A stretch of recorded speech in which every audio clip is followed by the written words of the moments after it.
We are back. JKJDigitalAssets.com presents the #1 podcast on the internet today. Well, at my house, this is the #1 podcast on the internet today. Craft beer and crypto, brought to you by JKJDigitalAssets.com. It doesn't get any better than this. I mean, let's be real. Let's talk, okay? If you want to get some education on how to maneuver in the crypto world, if you want information, we'll keep this quiet, like some of our presidents like to do. We'll whisper. Okay, forget. I don't do that well. All right. If you want to know something about craft beer, if you want to know something about cryptocurrency, who do you come to? You come to JKJ Digital Assets. That's what we are. That's why we're here. We are here to educate you, to help to guide you through this crypto journey. Folks, as always, I've got the two masters when it comes to this. I have John, I have Javier. The three of us are here together today, ready to bring you another award-winning version of craft beer and crypto. Folks, you know, I mean, it's almost like you know where we're going. You've been here before. I hope you've been here before. If you haven't, welcome. If you haven't, go to jkjdigitalassets.com. There's a really great thing on there called the Premium Membership. Sign up for that. There is a ton of information out there. We've got a social media footprint out there on Facebook. We're at Instagram at JKJ_digital_assets. Come find us, look us up. We have got lots of pictures of some of our favorite beers, some of these beautiful wines that we've talked about in the past. So folks, we're going to jump right in. You know, we're past Christmas. You know, I'm starting to see a theme. I'm starting to wonder if maybe I don't have a little bit of an issue here. Because I open the refrigerator and I start looking and I go, oh, there's my last stout. You know, and then I start digging and I go a little deeper and I'm like, hey, there's another one. How much money did I spend in stouts this year? Shh, don't tell my wife. Okay, look, all right, enough about that. I've got a stout. It's called Lump of Coal. Thankfully, that's not all I got in my stocking this year. Did get a lottery ticket, and of course I lost, but whatever. So hey, but this lump of coal is a stout, and it comes from Oxfordshire, England, and it's from the folks over there at Ridgeway Brewing. I've never been to Ridgeway Brewing, but you know what? I'm gonna give these guys 2 thumbs up. They did a pretty ding dang good job of brewing up a nice holiday stout right here. So we're kind of past that. So next year, when you're at your favorite bottle shop, you go in there and you look up, see if you can find Lump of Coal. It is a fantastic stout. It's really smooth. It's kind of right down the middle. You know, it's a little, like all good stouts, it's a little bit of vanilla. You've got a little bit of that almost mapley finish to it. But as always, you've got that nice smoke. Yeah, I shouldn't even say smoky. Almost a woody kind of base to the stout. And hey, it's like Christmas in February. It's good. Hey, go see him. John, what you got going on over there today, man? I'm still stuck on the ding dang. I got stuck on the woody. I got stuck on Oxfordshire. You know we're live, right, Michelle? All right. So I'm gonna try to get this back between the lines here. We have a new producer, by the way. So yeah. All right. So one of our favorite beers here at JKJ is Three Notch Brewery. In our terms, they do nothing wrong. And so I got an American Pale Ale here. This one is called Ghost of the James. This is a product line that they run. They'll change the name of it all the time, but this one's Ghost of the James. This, as always, it's really good. This has got, to be an American Pale Ale, it's a little hoppier than probably most people would expect out of an ale, but it's really good. It does not have the... go back in time here. It doesn't have the bitter beer face hoppy. We're not talking about that. This is like the good, I guess the citrusy kind of hoppy, I guess is the deal. But it's delicious. Kevin is in Christmas time denial. I am in summertime denial. So this is a summertime beer. It'd be great if it was a 95-degree day and you're outside doing something. It's delicious. I don't love all the hoppy beers. This one hits it right into my wheelhouse. I love it. And Three Notch does no wrong. Excellent. Yeah, those boys up there, like I said, they're based out of Charlottesville, Virginia, and they've got a place in Richmond that is great. If you're ever in Richmond, Virginia, stop by the Three Notch Brewery down there, right off of Broad Street. They've got a great job. They got a ton of stuff on tap. Fantastic place to go hang out. Always good. Well, you know, we've covered the beer, so that's all set. The next thing that we've got going on is we've got to get to the JKJ Digital Sommelier. We have the Wonder Boy of wine. This guy knows the vernacular of vino better than anybody else that's out there. Don't I wish? So Javier, take it away for me, buddy. What are you ready to present today? Yeah, well, the Marine that I am, instead of 4 little words here, I can explain anything away. Fable Winery, California, Pinot. That's what I bring to you today, okay? This one, I will tell you what, I just had this thing. My wife made this, Michelle made this outstanding, what'd you make? Shepherd's pie. I had to make her say it. Shepherd's pie. This one went well, so. Wait. Is this like a ground beef shepherd's pie? No, shepherd's pie is made with lamb. So it's a cottage pie legit. is made with beef. It's a legit. Yeah, Okay. everything she cooks is legit. So We're gonna have to get Michelle a microphone and a camera. Yeah, we're gonna have to do that. Clearly, you're at gonna some be part point of the we'll podcast. get our producers in the picture. So, but anyway, hey, this one's right. He said his wheelhouse over there. Price tag wise, this is great. $10 a bottle. It's a Pinot. Now, Pinot is a very finicky grape to grow, so it can go south very fast on you. But Fable Winery does an excellent job with it. It's 13.7% alcohol for those of you that are keeping track of that kind of thing, and very smooth. It's a smooth wine, a little bit on the tanning side. Again, if I had to pair it with anything, again, I'd do it with a little bit of lamb, a little bit of meat, and a smooth, nice, soft cheese also. That's all I got to say about that. Nah, Pinots are always a good go-to there, man. Yeah, You can't go definitely. wrong with that. I know we've enjoyed that several times at the old Caboose there in Ashland, Virginia. Another fine spot if you're looking to buy some beer, some wine. Go see our folks down at the Caboose. Great folks. They'll guide you in the right direction. Tons and tons of opportunities. I love those California wines because all the newsy kind of stuff that happens, like if there's a fire, it affects the wines. If there's a drought, it affects the wines. So like year to year, you see these, the 17 vintage, you get some impact from the newsy things that are happening. And I love this those is a California 17. wines for This that. one right here is a 17, and it's a great wine. Yeah. Yeah. No, that's my favorite part Well, of those. Yep. Interesting. Yeah, that's the cool thing when you do a wine tasting. You're standing around as a group. There's kind of that communal feel to it, and you learn something. That's And we're always- not worried Yeah. about winter. We're not worried about summer. We just enjoy our wine. Pinot is that wine, that It's all that- year it's that round wine. wine. It's that wine. Now, if I was going to have this wine now, obviously, now I got to tell you something. I just recently went to Spain, and every time I asked for a glass of wine, I had to literally tell them, "Hey, natural," which meant in Spain means I don't want it refrigerated. I hate cold wine. I don't like it. Oh, wow. Now, if I'm going to have this, the proper temperature for this thing is somewhere around 60 degrees. So you pull this thing out of your rack and you want to cool this down. Hey, put it in the fridge for 15 minutes. That should do you right. That should put you Just around knock it down. 59 degrees or so. Yeah. And that's a great temperature to have this. Yeah, nice. To have this in.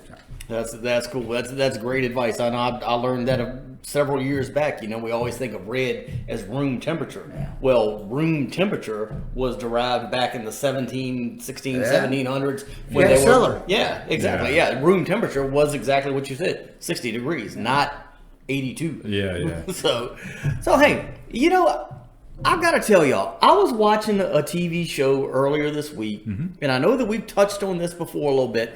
Something that's really coming to the forefront, I think, in the crypto community that's not a token, it's not an NFT, but one thing that really gets talked about a lot is Bitcoin mining. And it's been amazing to me. I guess I've just kind of assumed from the research that we've done, research, which, by the way, you can find at jkjdigitalassets.com. If you're a premium member, you've got access to all this research. But research that we've done, and so we kind of understand what mining is, what the process is.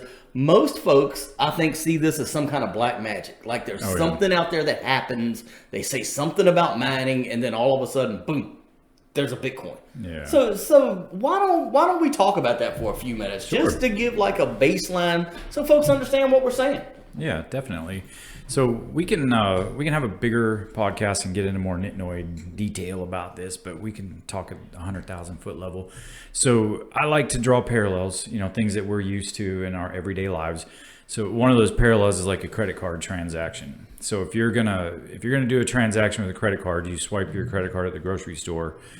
the money you're drawing from is in the bank. Like, so you're going to swipe that card, and there's intermediaries between the grocery store and the bank, and they have to go through this process. So there's usually about 6 or 7 intermediary companies that are between when you swipe that card. And then what they're doing is verifying that the funds are in place. Because you don't want to swipe the card and have no money in your bank account. So these intermediaries are moving the money, verifying that it's in your bank account, and it goes out. It starts at your swipe at the grocery store, goes through these intermediaries, ends up back, where money lands in the grocery store's account. And it's all these processes, and all those companies make money along the way. There's a percentage that they all get a cut of every transaction that happens.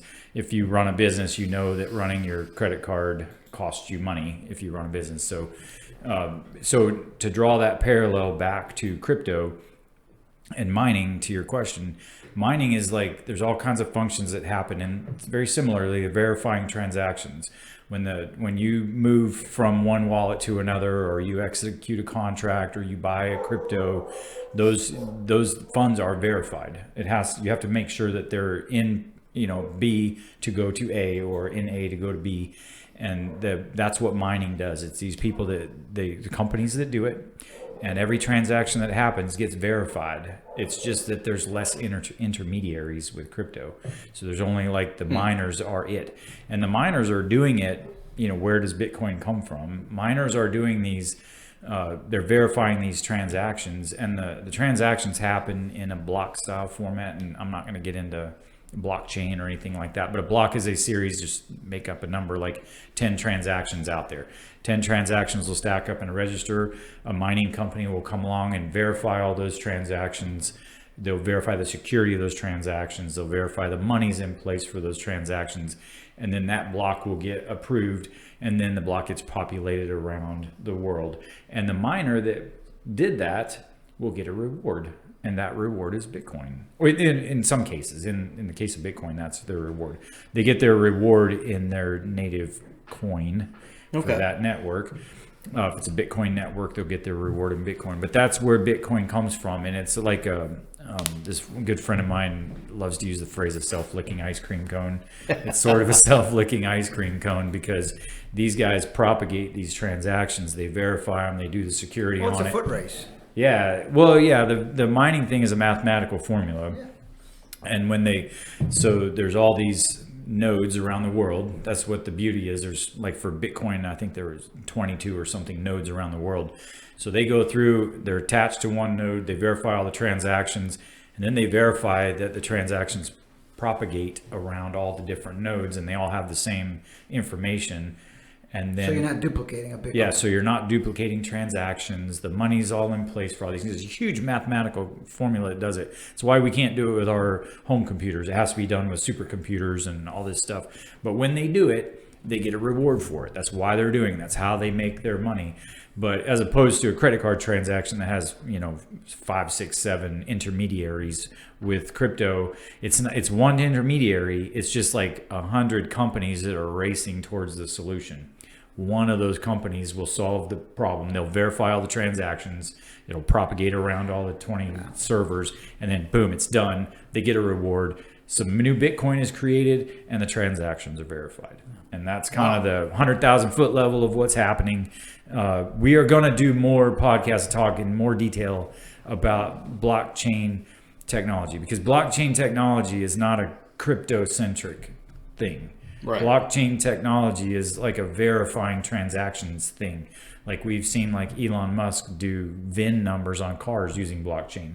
There's diamond companies out there. I don't know if you've been to purchase diamonds, but they will laser engrave blockchain codes on diamonds to keep track of the ownership, verify ownership of diamonds, as an example. It's not a crypto term. It's a technology that they developed to verify transactions or verify ownership. I'll throw a company out there, VeChain. VeChain, their whole thing is tracking food. Oh, okay. Through the blockchain. Mm-hmm. So now you can track where that came from. That container ship that got stuck in the Suez. Yeah. If they'd have been using blockchain, they'd have known exactly. They can date back all the way back to where that product came from. So that's becoming increasingly important. So yeah, that's VeChain. Yep. Interesting. Well, that's cool. That's cool. So you know, we talked a lot, used Bitcoin there as an example of a lot of this that we were talking about. You know, many of us know that there's a lot of volatility in the crypto world. I mean, we have just beaten this thing over and over and over again and told you that there's a lot of volatility. You've got to be ready to enjoy the highs, ride out the lows. You know, you've got to figure out your strategy. But that's a lot of what goes on in this world. Now, one of the things that I know that I used to hear from my financial planner, that I know that I've seen a lot written about cryptocurrencies and things too, are some terminologies that's used. And so I was reading an article earlier today, and you know, everybody's excited because Bitcoin's on the way back up, so it's kind of popped back up over 40K. Looks like it's there to stay. And I believe one of the terms that they used, Javier, was, I think they said that was like the support line that they were looking for, was the 40K. You know, if you look at anything, I mean, let's just go back to the stock market, right? Mm-hmm. I mean, you hear this support level, resistance level, the 52-day moving average, 200-day moving average. I mean, there's all different levels, all different numbers that they're looking at. Obviously, the 200 being the one the furthest out, right? So the further out you go, the better your information is. Mm-hmm. The tighter you go in, okay, so now you're looking at small movements. But again, when they start talking about Bitcoin and resistance support, it is no different. So that's what when you look at that 200-day, I think of Bitcoin, lately what I see more is like the 52 side. So right now, I think I just looked at it a moment ago, and somebody was saying that, you know, 41.7 was the resistance level for Bitcoin, the support level being down at about $38,000. So what does that mean to me? Okay, so if I'm somewhere inside that bandwidth, I'm moving around, I'm bouncing up and down. And you can tell, I says, okay, so as I reach that resistance level, let's say I'm getting up to $42,000 on a Bitcoin. Mm-hmm.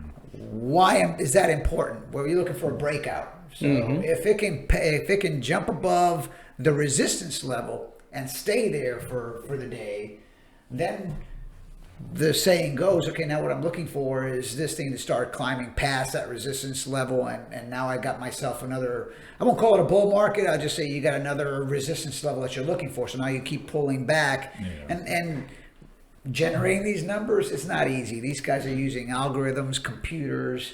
But if you were to go into the system on a daily basis, on a weekly basis, and you'd see that the resistance and the support levels are very different.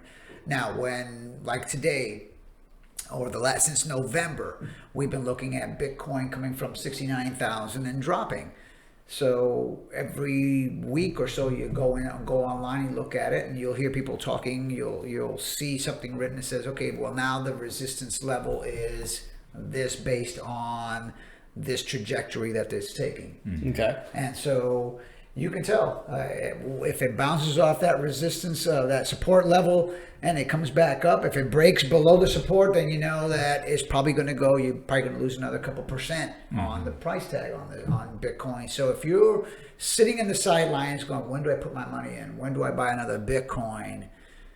You want to see that. You want a whole week of this thing hit the support level, and let's say it went flat line from there, then I start getting a warm fuzzy. I'm like, okay, this might be it. Mm-hmm. If it bounces off the support level and it starts climbing, and that support level starts breaking away from that support level, of course, the big movement is when it gets that resistance, right? If I break past the resistance, then I'm like, okay, I get my butt in here and start buying some of this. Okay. Yeah, I use that as a gauge. Something I don't like to do is catch the falling knife. Yes. Right? I don't like to do that. I don't like to chase something and go, okay, this is it, it's it, and I'm going to buy now without looking at the support level. Catching the falling knife, you don't know. You really don't know. That's a guess. You're betting. Yeah. You're betting that it's not going to go past this support level, and I'm going to buy it right now. It's going to bounce right up. So I like to wait till it bounces off that support level and I actually get some kind of green arrow, something pointing upwards towards the resistance level. And then that's how I like to buy my stocks. That's how I like to buy anything I buy. I like to make sure that I'm somewhere in that grouping. So interesting. So I like to, those terms, resistance and support, so I like to think of them in terms of supply and demand features. So, if there's a certain number of people out there that are buying a thing, there's a certain number of people out there that are selling a thing. And at a support line, those two things are equal. Like there's the same number of people that are buying and the same number of people that are selling something. So in terms of, investing, like the price would stay level at that point. If you have, the resistance on something going up, if you have like a bunch of people that want to buy something, then the price of it will go up. It's all back to supply and demand. If a lot of people want it, the price is going to go up. A resistance line going up is where you meet the threshold of what in supply and demand, like what people are willing to pay for a thing, and that's how many people are willing to buy it. And if that number, you could probably gen up a scenario in your head if you made widgets and those widgets are worth $50 and people really want them, there's going to be people out there selling them for $55, Right. Because people want them badly, so what's the number? Are you going to sell them out there for $60? Like maybe people aren't willing to pay for it. So in that scenario, the resistance line might be 57, Right. dollars. And it's all based on how many people want to buy it, how many people want to sell it. And it can go backwards too, because there's all kinds of things that will cause people to back off of that and want to sell it. There's news articles or business case scenarios that will make people lose faith in an investment and then start offloading it. And you have the reverse context of the support lines and resistance lines, because resistance lines work going down too, because if you have, just flip all the terms around, if you have a bunch of people that want to sell it and not very many people that want to buy it, you have all the same circumstances that happen. So like I like to put it through the lens of a supply and demand feature set. Sure. Yeah, But- the same thing happened. I mean, think about somebody flooding the market with more shares. Yeah, exactly. So all of a sudden, what do you just do to that support resistant? They just went out the door. That's why I say it's a computational. It's an algorithm. I mean, there's so much stuff. Yeah. Bad information, bad news. Mm-hmm. Hey, we're gonna throw 10 million more tokens out there on the same thing. So there's a dynamic to it, and if you really want to understand it, and you can chase it day to day, just go online and figure out what that resistance and support level is. If you're that interested in getting in and trying to make sure that you're doing the right thing, and staying away from the whole FOMO thing, but Right. The big thing to take away from this stuff is that a lot of experts use these things. They're all theoretical almost. They're not real. Like nobody knows what the supply and demand forces are going to do to something. That you have a 200-day projections or whatever. They're all theoretical. You just have to kind of read the tea leaves and get a drift of what's going on. But everything in the market, and it doesn't matter if you're talking about the crypto market or the stock market or wherever you're at, people are concerned about the future. And I'm not saying futures, I'm just saying they're concerned about what's happening in the future. So if all the dials and indicators and news and all the business analysis says that, a price of something's going up, that's only information that's valuable in that moment. So in that moment, they'll do all this evaluation and say, oh, we have a resistance line of, 51,000 for Bitcoin. That information is useless in 5 minutes because it's all theoretical, and you just have to, ride yourself, do your research, understand the parameters of what you're doing. It's not unvaluable information, but it's not something you can tangibly. You know what? I don't buy and sell on that. What I do is I figure out, what's my pain threshold going to be for the day, or how happy am I going to be at the end of the day? Okay. So I look at it, I'm like, oh, here comes the resistance stuff. Can we break past this thing? It doesn't mean that I'm going to buy or I'm going to sell my stuff. I do research for that. I read research on that. So that's how I do it. Do I look at, it's going to hit the support level? Is it time to buy? I don't know if I would use that. I think for me, it's more of I've done the research and I think this is a good product, and here's my buy-up price on this token. It's below the buy-up, I'm going to buy it. And if I'm uncomfortable with what I've just read in terms of resistance and support levels, maybe I go in with a half position. Maybe I go in with a quarter position of what I would generally, if I generally buy $500 worth, Okay, maybe today I'll just buy $200 worth. Right. And then if it keeps on climbing, okay, then I'll put the rest of it in. If it keeps on going down, I'll wait for it to come bounce back up at some point, and then okay, here's the rest of it. You decide how you want to play that. You know, that's what a comfort level thing. So of course, if it's diving, right, a falling knife, don't do it. So. Yeah. Well, the momentum matters. That's what is absolutely. that is what is important for these numbers, support lines and stuff. Because if something's climbing and it just absolutely crushes its support line or the resistance line, I mean, if it just crushes it and people get excited about it, that's going to cause more demand because people are excited about it. To a point, cryptocurrencies. Absolutely, cryptocurrencies. Mm-hmm. We went through, and after 2019, through the crypto winter, and a lot of people were saying now's the time to buy. Could they have foreseen the asymmetric climb on altcoins, on Bitcoin going from $3,000 to $69,000? There is no resistance, support, garbage line that you are going to read that's going to tell you crap about that. Yeah. So that's why you buy smart and you ride it. So I'm sorry, when it comes to, I understand. I got a bunch of stock market people trying now to tell me how Bitcoin's going to fit inside this little theme of theirs. Yeah. Absolutely asinine. Sorry. Well, no, I am so glad that we had this discussion. Yeah, I mean, because that was what I was seeing. I kept reading these articles and I kept trying to do research on different things, and I would see all this support, this resistance, and then I'm watching and I'm like, but why does this matter? Like why? Mm-hmm. Because this person in the Wall Street Journal said this about this coin. I'm like, and they said that the resistance line was this, and it won't go above it. Not to insult the bookworms behind all the numbers, okay, or the algorithms, this and that. But I am here. My gut feeling. Not anybody else's. The way I feel about this whole thing is the technology is so new. We are riding a utilization curve up. Yeah, definitely. So I don't think any of these computers or anything that's out there can tell you shit about what's going on in the system right now. Because tomorrow you'll wake up and Bitcoin will be at $50,000 and you go, well, what the hell happened to the resistance line? Yeah. You just blew by it like it didn't matter because it didn't matter. And then you realize it's theoretical and not anything real. When it comes to what I buy, the research, buy up, stick to it. If the technology is good and the company is still viable, the engineer didn't walk off the floor, I'd give a crap about 200-day moving average. Give me a freaking break.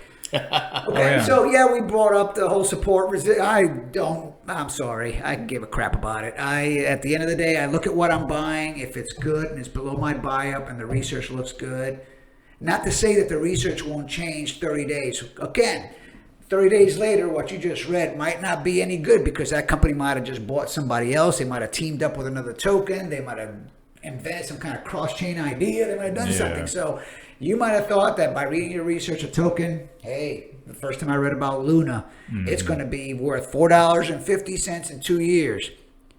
3 months later, it was at $9. Yeah. 6 months later, it was at $40. So we don't know. What I'm trying to get at and try to explain right now is cryptocurrencies as a whole is such a brand new technology. Yeah, it's been around for 12 years. It is such a brand new technology that to bracket it with resistance and support levels, I think it's a bunch of crap. So we should not try to put this in the box of traditional theoretical parameters of what you look at in investing. Then definitely, they are the experts that talk about this stuff. They have their lens that they look through things at, and it's a stock market lens, and it's really not viable. Because when Elon Musk can tweet something about Dogecoin and it causes the whole market to just go through the roof, or if he can pull a stop taking Ethereum for his cars and the whole market takes a shit. There's no projection that can happen to account for that stuff. So, and the business case, you can look at the business case. We love Terra Network for its business case. We can look at that and now analyze their business application that they have. and love it, and then somebody can come along and do, China or Japan or somebody can outlaw Bitcoin for whatever, and then all of a sudden it's just gone. And that's where the people that predict the stock market want to jump in and start predicting crypto, and they just don't have the depth to do it. I think in maybe 10 years from now they can do that, but for now, pack your trash and go home. Well, and the big thing to take away from this is that it's the same thing that we've been talking about all along, is that volatility is inherent in this business. Right. Like, to be upset because there's been a 10% loss, or to be upset because there was a sell-off in January, like, you cannot be upset. You knew this coming in the door. Like, what did you think was happening? Like, if you wanted a 10% gain, you have to be willing to take the 10% roller coaster ride and understand there might be a momentary 10% loss. But this, I'll tell you one thing that is parallel to the stock market, is that you don't realize any losses until you sell. So if we've taken a 50% dump in January, it doesn't mean anything to you. You still own those assets. If it takes a 150% gain by March, then you're happy. That's the volatility that we all accepted when we came into this. And there's lots of tax implications with all that stuff. So don't get out over your skis over that. And John, if somebody wanted to learn, if somebody wanted to study about some tax implications, I was sitting there thinking, where would be a good place for somebody to go maybe look up some white papers and some videos? I think it would be jkjdigitalassets.com. So if you sign up for a premium membership, you think you could find some stuff there about that? Pretty sure, yeah. Okay, yeah. I think we did a 3-podcast series on taxes. I think there were 3 award-winning podcasts out there about. Did y'all see it? Oh, it was a big award show last week. Yeah, it was the Kevin Awards. Oh, JKJ Digital Assets swept the whole thing. Oh, it was amazing. You should have been there. I'll make sure I send an invite to all of y'all next time. Okay. Yeah. Well, hey, fellas, this has been great. We've really enjoyed being out here again. Any last-minute things for the folks out there? No, this is good times. I appreciate it. Good conversation. Love it. Ride the train. Ride the roller coaster. That is it. Hey, again, come visit us, jkjdigitalassets.com. Sign up for that premium membership and get all of this information that's out there to help educate you. You want to see some great pictures of beer and wine that we've talked about, different things that we've recommended, go to Instagram. All those pictures are out there. JKJ_digital_assets. The Facebook page has got information. All of those are great venues for you to be able to submit questions to us. If you want to know something, let us know. Heck, maybe the next podcast will be directed straight at you from your question that you presented to us. So, hey, all I got to say, folks, is get out there, enjoy the ride, get out there, and whatever you do, do it well. Come back and see us again soon.